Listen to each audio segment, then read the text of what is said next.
Et rebonjour et bienvenue toujours sur la mécanique universelle. Nous sommes toujours le jeudi 9 mars 2023 et j'ai trouvé cette perle rare de René Jean Dupuy, euh, un, un juriste, philosophe, juriste,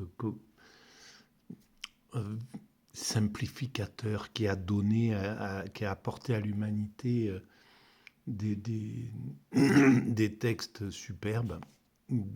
Bon, c'est le premier que je commence à lire.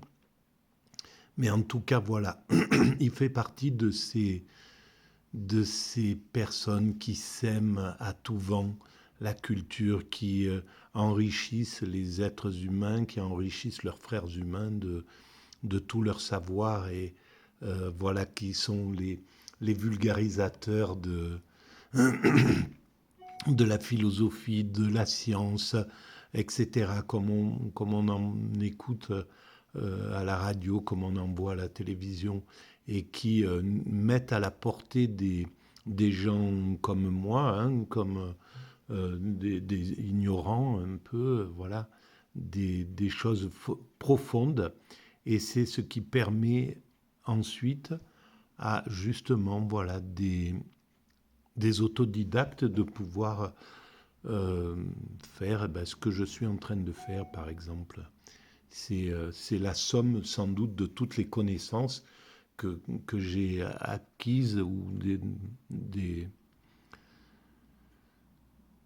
voilà, de ce qui a été mis à ma portée alors que je n'ai fait aucune étude et qui m'a permis de développer cette théorie que je développe sur le site mécaniqueuniverselle.net et qui essaie de démontrer que l'humanité, justement, voilà, l'humanité évolue vers son ultime perfection. Entre le moment où nous nous sommes séparés des autres primates et, et aujourd'hui, nous avons été nous sommes mis en évolution. Nous avons développé tout un tas de progrès et nous évoluons dans un sens, selon moi. Hein. Et, mais inconsciemment, jusqu'à présent, on évolue vers notre ultime perfection, mais sans le savoir. Cette ultime perfection, c'est l'unité humaine. On va vers l'unité humaine, le rassemblement de l'ensemble humain, la fraternité, la paix universelle, euh, un fonctionnement parfaitement écologique. Voilà, un monde qu'on aura rendu paradisiaque, en somme. Voilà. On construit ce paradis et on ne sait pas qu'on le construit. On le construit intuitivement. Et pourtant, on est orienté dans ce sens simplement parce que ce n'est pas le mal qui gagne dans l'humanité, même dans la lutte entre le bien et le mal. C'est toujours le bien, c'est toujours l'orientation du bien qui gagne. Même à la sortie de voilà 39-45, ça a été une catastrophe, ou 14-18. Et au final, je pense que les hommes en 1940, ils pensaient qu'ils ne sortiraient jamais de ce chaos, que les criminels qui pensaient faire un Reich de 1000 ans allaient vraiment le réaliser, et que c'était voilà, plié. Et en fait, l'humanité, voilà, au bout de 5 ans, elle en vient à bout et elle ravage le mal pour aller pour au contraire développer quelque chose vraiment tout l'inverse, quoi. Ce qu'on a appelé les 30 glorieuses, les lois qui sont apparues à la sortie de cette guerre avec le comité de la résistance, etc., sont incroyablement euh, démocratiques, voilà, euh, tournées vers le peuple, pour le bien du peuple. Voilà, il y avait une vraie vision de la souffrance du peuple que le peuple avait dû endurer à cause de quelques dominants. Hein. C'est parce que c'est les dominants qui déclenchent les guerres, c'est pas le peuple. Le peuple, il est victime de tout ça. Et donc, voilà, je développe cette théorie l'humanité donc est destinée à atteindre son ultime perfection, et qui est une perfection spirituelle en fait. Mais je vous renvoie à la lecture du site mécaniqueuniverselle.net ou alors de l'écoute des vidéos précédentes qui sont sur YouTube. Voilà, et si vous appréciez ces vidéos, je vous engage, et si vous pensez que c'est bien euh, qu'elles soient diffusées, qu'elles soient vues par le plus grand nombre possible, eh bien je vous engage à mettre des pouces et à vous abonner et à répandre ces vidéos, hein, voilà, si vous le jugez pertinent. Voilà, mais uniquement si vous le jugez pertinent, évidemment. Donc, je vais reprendre la lecture où j'en étais. Alors, voilà, c'est l'humanité dans l'imaginaire des nations. Euh, voilà, là, moi, je commence à peine à lire l'introduction. Je découvre en même temps l'introduction, je l'avais lue. Hein, je l'ai lu. Voilà, c'est le seul passage que j'ai lu de cet ouvrage. Mais je pense que je vais vraiment travailler sur l'ensemble de cet ouvrage-là, parce qu'il me permet de vraiment éclairer tout ce que je pense et tout ce que j'essaie de développer sur la mécanique universelle, qui a une vision spirituelle de l'évolution vers de la haute spiritualité, en somme vers l'extase, hein, c'est ce que je développe, et puis une vision politique, on va dire au sens grec du terme, qui réfléchit sur le monde actuel et tout ce qui empêche le monde de tourner correctement, quoi. Et donc tout ce qu'on doit corriger dans cette évolution de l'humanité, voilà. Mais qui en même temps ne peut pas se produire autrement que comme elle se produit. Voilà, alors je recommence la lecture et je commande si je sens qu'il faut le faire. À l'heure présente, où l'essor des technologies décuple la puissance de l'homme sur la nature et sur ses semblables, nombreux sont les scientifiques qui redoutent l'incohérence de cet essor. Voilà, et c'est là où il y a une chose intéressante aussi, je viens de me rendre compte, c'est qu'on peut prendre cet ouvrage n'importe où et c'est toujours cohérent, quoi. Il y a toujours quelque chose à dire, il y a toujours quelque chose qui est éclairé et qui est en lien avec avec le travail qui fait, avec ce que j'ai écrit sur la mécanique universelle. Et évidemment, bon, voilà, là, sur les scientifiques qui redoutent l'incohérence de cet essor, c'est clair, mais en même temps, l'humanité ne peut pas se développer autrement que comme elle se développe. Elle doit passer par ces périodes de mal. Le mal est une aide au bien, en fait. Il fallait qu'on passe par la guerre 14, il fallait qu'on passe par la guerre 39-45, il fallait qu'on passe par la colonisation, il fallait qu'on passe par l'esclavage, il fallait qu'on passe par par le pire, quoi, hein, dans l'humanité, parce que il faut qu'on lutte contre ce mal. Et c'est tout à fait explicable, en fait.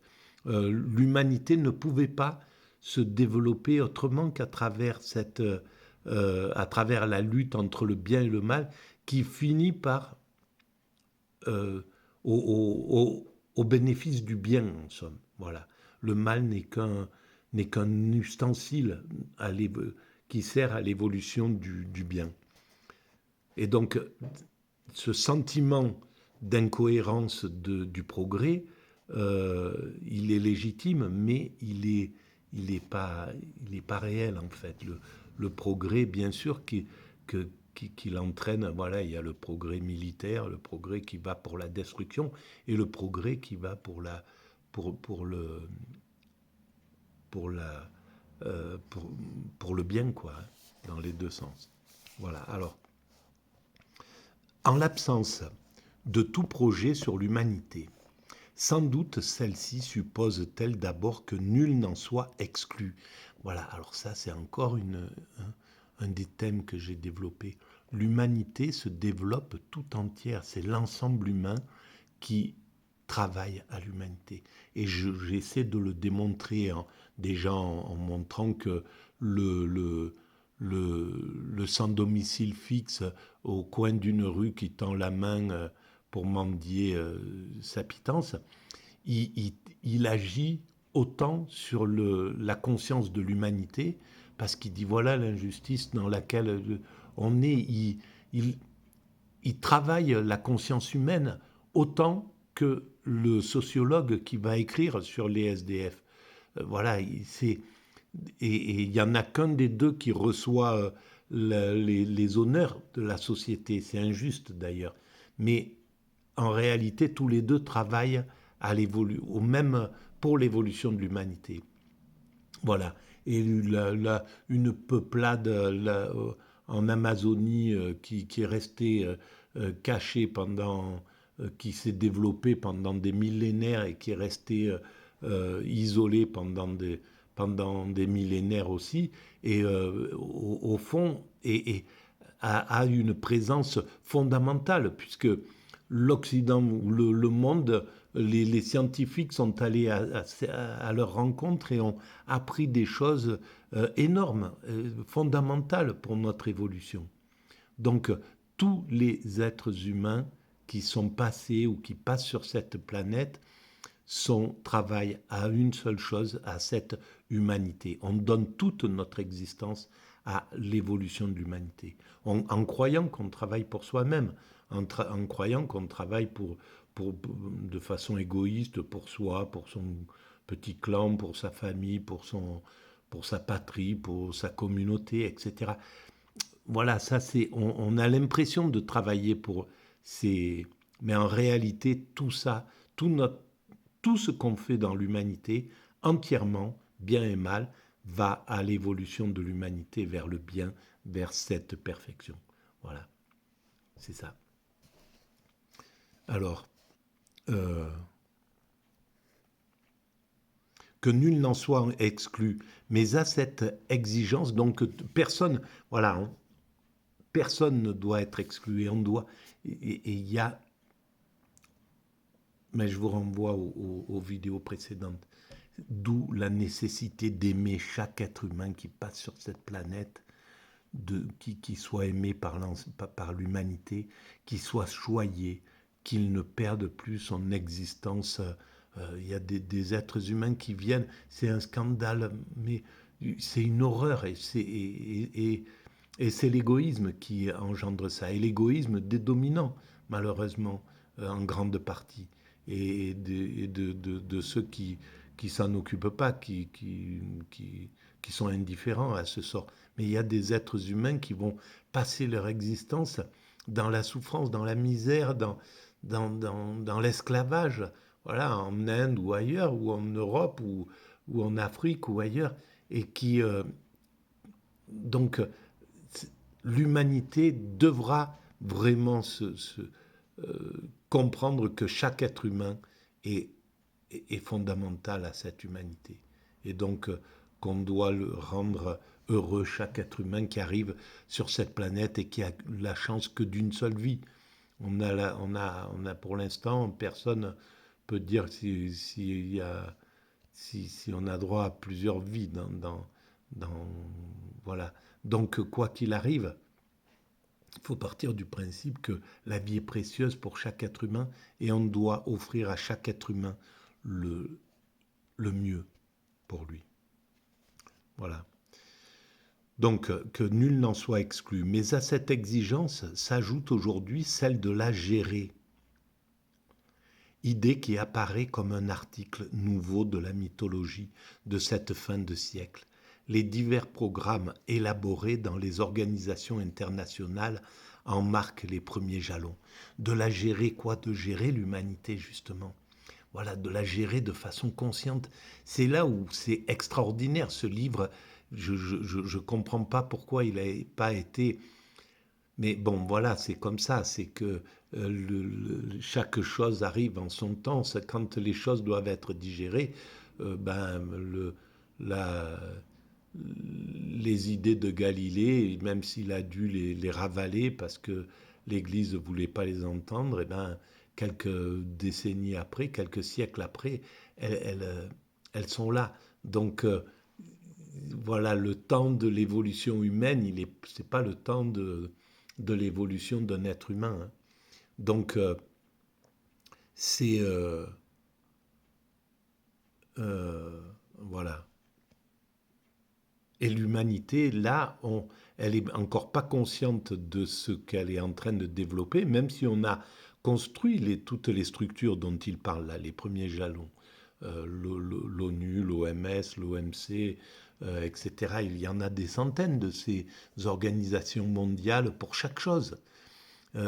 Sur le climat, sur l'écologie, sur toutes les structures universelles quasiment ont été faites. Il ne reste plus qu'à les rendre justes, donc rendre juste l'ONU, que ça ne soit pas une succursale des États-Unis, donc que ça soit vraiment un organe universel, qu'un père qui aime tous ses enfants exactement de la même manière, qui protège tous ses enfants des uns des autres de la même manière. Et ça, on y arrivera. Mais pour l'instant, on a un père injuste, voilà, qui s'occupe plus des uns que des autres. Et ça, c'est honteux d'ailleurs pour ceux qui sont à la tête de ces ONU-là. Voilà, ils doivent savoir qu'ils ne sont pas justes, quoi. Mais bon, voilà, pour l'instant, on en est là. Il n'y a personne qui se révolte, qui arrive et qui dit, bon, maintenant je suis à la tête de l'ONU, c'est fini. Voilà, tout le monde, ces dominants qui sont là, vous devez vous conformer exactement à quelque chose d'universel. Ça viendra. Voilà. Les divers programmes élaborés dans les organisations internationales en marquent les premiers jalons. Vu de l'extérieur, l'humanité apparaît non plus dans ses éléments constitutifs comme une entité, un englobant, tel qu'on la voit de la Lune dans l'unité de son destin. Image qui invite à l'approche globale des problèmes majeurs du temps, qui vient sauvegarde de la biosphère, des océans, des régions polaires, aménagement de l'espace circumterrestre. Ben oui, bien sûr, on est rentré là. Il n'a pas pu le voir, malheureusement, René Jean Dupuy. Mais on est rentré de plein pied dans l'idée d'écologie. Et là, le monde écologique, l'humanité écologique ne se laissera plus abuser. Là, les dominants, ils y arrivent parce qu'ils ont déclenché une guerre et qui focalisent toute l'attention. Tous les narcissiques font ça. Ils sèment le chaos pour qu'on les regarde, pour qu'ils soient les seuls qu'on regarde, quoi. C'est fou, hein, c'est vraiment... c'est tellement simpliste comme comportement. Et, mais c'est fini, quoi. Ils auront plus le pouvoir. Voilà. Ceux qui s'entretuent sur la terre oublient que désormais, elle-même est menacée. Voilà. C'est exactement ce qui se passe avec l'OTAN contre la Russie en Ukraine. Ils peuvent, mais ils sont aussi stupides en somme qu'à l'époque de la peste à Venise. Les dominants, ils continuent à danser sur la place, etc. Voilà, il y a cette insouciance qui est à ce niveau-là, quoi, qui est liée à une vision étriquée, une vision étroite. En fait, ils peuvent pas avoir une vision vraiment universelle. Ils ont des visions claniques, ces dominants, et des deux côtés, hein. Voilà, des trois côtés, on pourrait dire, puisqu'ils sont, voilà, si on dit l'OTAN, la Russie et l'Ukraine, ils ont tous des visions claniques, ils n'ont pas une vision universelle, c'est pas vrai. Sinon, on serait en paix et ils auraient évité de déclencher cette guerre. Voilà pour cette nouvelle vidéo. Voilà, je vous engage alors, n'oubliez pas, si vous pensez intéressant, que ça soit un peu diffusé, à faire en sorte que ça le soit. Merci et à très bientôt.